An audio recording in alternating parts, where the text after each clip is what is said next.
Hey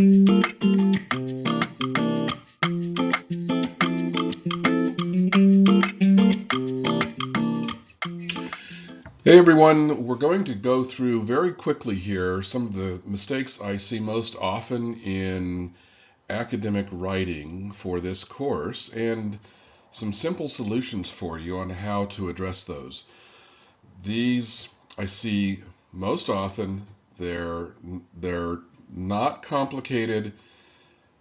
They are easy to fix, but I want you to be aware of them so that you can fix them before you submit a final draft of any of your papers. So here we go.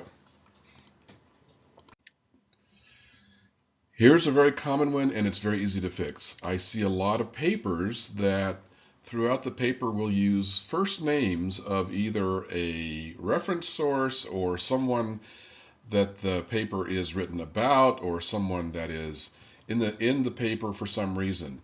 And you never ever want to use the first name after the first reference. It's okay to use the first and last name in the first reference, although it's not even necessary in academic style, but you certainly never want to use just the first name, either on first or any additional reference. So when you're referring to someone, so you're doing a paper about Tom Cruise, heaven help you, don't refer to him as Tom, it's Cruise.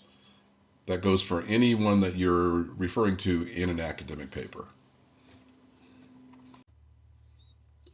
I know this one seems complicated for a lot of students, just basic punctuation, grammar, spelling, and I understand that not everybody has the experience in writing to get that right the first time.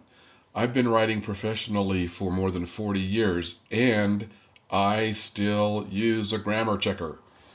So I encourage you, please, before you submit a paper, run it through a grammar checker. Grammarly is a really good one.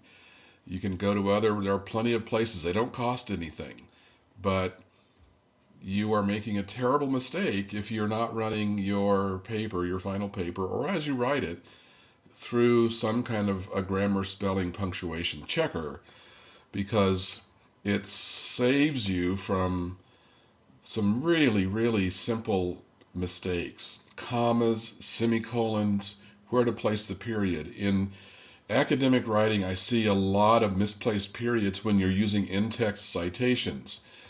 When you're writing an in-text citation, you put the period at the end of the parentheses at the end of the sentence. You don't put one before and then after, just after the parentheses. If you're not sure what I'm talking about, go to Purdue OWL and look it up. It's not that hard to figure out. It's not that hard to fix. So 3 things. Use a grammar checker, use Purdue OWL, and work with a tutor.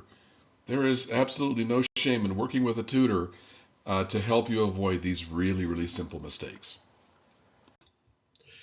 Here's another one I see a lot that is very simple to fix, and that is the overuse of casual or informal language in an academic paper. Now, I don't want you to use lots and lots of big words. I want you to write simply and clearly.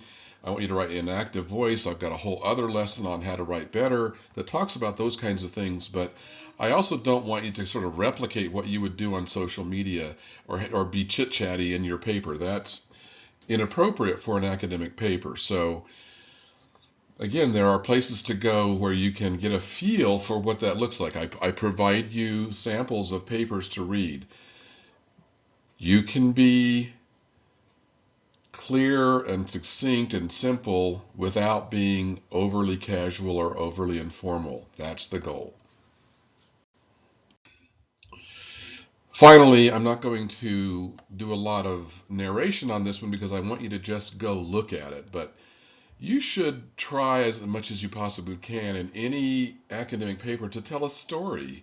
If you're writing an academic essay, you're basically telling a story. An introduction, you're going to go through some main points, you're going to include a thesis statement, then you're going to have a conclusion and summary. There are simple ways to add transitions to your writing. And there are some examples here, all taken from Purdue OWL. The thing to avoid is just kind of jamming together a bunch of declarative sentences that don't transition from one idea to the next. You're trying to tell a story to bring your audience along and go from one idea to another. Again, I've talked about this some more in my lesson on writing better, but there is a lot of help for you. And Purdue OWL, again, it has a lot of assistance for you on how to use simple ways, simple words to create transitions, to create a structure for your, even a short essay of 500 words should have a structure, an opening, transitions into the main points, and a closing that are very clear to your reader.